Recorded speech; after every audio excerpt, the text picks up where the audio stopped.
here with Steve and Aaron.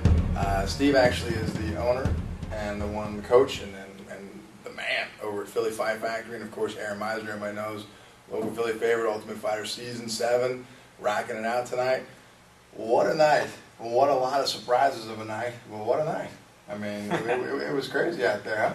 Yeah. It didn't go my way, but, it's always nice to get in there and try to mix it up, But that's part of the game. It's part of, win or lose.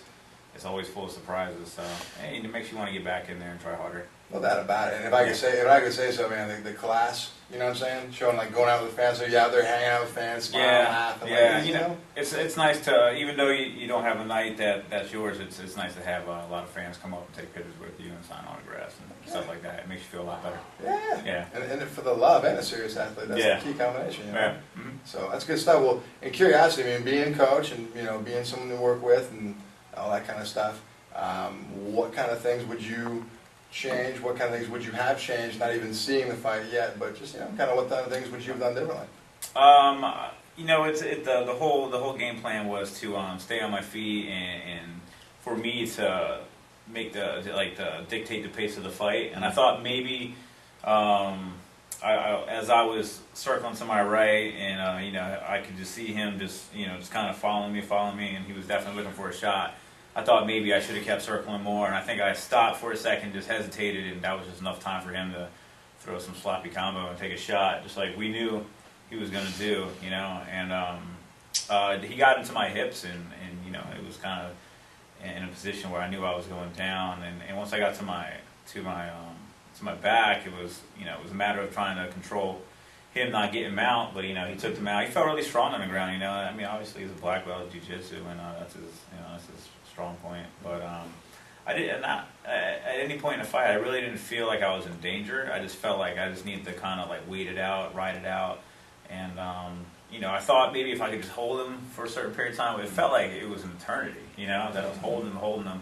And it seemed like just when it got to a point where I was holding him long enough, he would get out, and I was just kind of more frustrated than anything. And I know I was curious. The thing too is I was sitting right there watching, right up on the table, trying to see this because I really wanted to see this fight. Yeah. And I didn't even see you tap. I just saw he had the chin. Yeah. And I thought, okay, no blood choke. He's good. Yeah. And then he turned over and then tapped, and I was like, what just happened? And what did happen?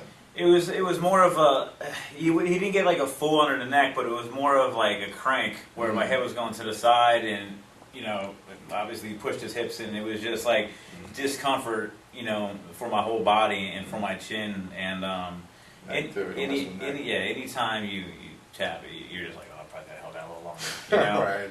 But you also could end up in the hospital, so I think the fans appreciate it. True, so. It's just, that seems to be my weakness, man, that rear naked choke, man. All my losses are rear naked choke. Well, and I will say this, though, and I know you would agree, too, is that, no one looked at that fight and said, oh, man, Aaron gave up. It was holy cow, you stayed. Yeah. You kept a professional fighter from, getting a ref to call it in the mount for 3 minutes straight. Yeah. You're freaking kidding me. That was my last fight. My last fight, I was stuck in a rear naked choke for over 2 minutes, So it was just I'm building a reputation for being a guy who can withstand a bad position for a while. Sucker's going to callous up, though. You're going to be next time out, hopefully we switch roles. Yeah, exactly. Exactly. I know. I can't. And so what would you, Steve, as a coach and that kind of stuff, and then training in the future, and obviously opponents always change, but what would you have done a little bit differently? I don't know that it was anything differently. I mean, it's a matter of when you fight at this level, it really comes down to one mistake, and the person to commit that mistake is usually spending the rest of the round or a large portion of it, with this kind of damage control. And I think that's where we were tonight. Especially early in the round. Being on bottom, we knew we didn't want to be there. Yeah. And but we gave up the takedown, and that's where it started to fall apart. Mm-hmm. So that'd be probably the biggest thing would be just working more, staying on the feet and stuff like that with takedown. I thought I had a pretty good sprawl, but I don't know. I honestly don't remember when he actually came in. I don't know. Was I throwing a combo when he came in, or he kind of flurried and just kind of ran in and took the shot. It wasn't even a good shot. It was just honestly, I was just I have defended better takedowns than that. Yeah. So, but I mean, yeah, he was strong. He really was. I mean, he doesn't look like much of a strong guy, but he's definitely. It's always a tricky thing, I think, with these guys, especially that are at such a high level of jiu-jitsu, and they really don't want to stand with a better striker. So they spend a lot of energy, and it's really unorthodox, and it's tough to deal with in some aspect because it's not accustomed to what you're seeing. You know, Yeah. It becomes a little crazy, a little chaotic in there, and they get a hold of you, you know, and it's your defending tape. Yeah, like I never felt in danger of any submissions from there. You know, I mean, he went for an armbar one time, and I felt him going for like a triangle. I felt him slipping his leg behind my head. You know, so I was aware of things that he was trying, and I actually felt more comfortable. Like there was a couple times where I was hipping up, and I felt like, you know, I was about to roll him to his back, and I actually felt like I would be in more trouble with him on his back. You know, so I was kind of like stuck in a battle in my head, like, you know, what should I do? What should I do? How close was it? Did you guys even see when the fight was called? Was it in the 4th minute? I don't know. I was wondering. In my head, I was just like, how long is this round?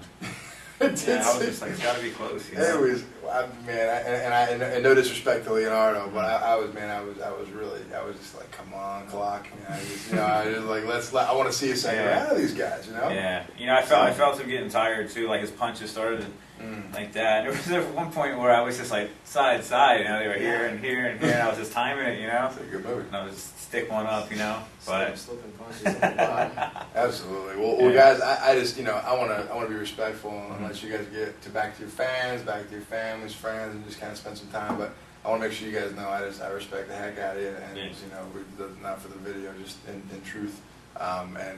And what an honor to have Aaron Meisner and Steve out here running the Fight Factory, and just what a quality caliber of athletes and trainers. We're very, very proud to have them out, and look forward to having them out again. Yep, certainly. All right, if you're not already up in the big So, show, we'll definitely do it again. Thank you. So. Gentlemen, thank you very much. Thank you. Wrapping up, RIE, rocking.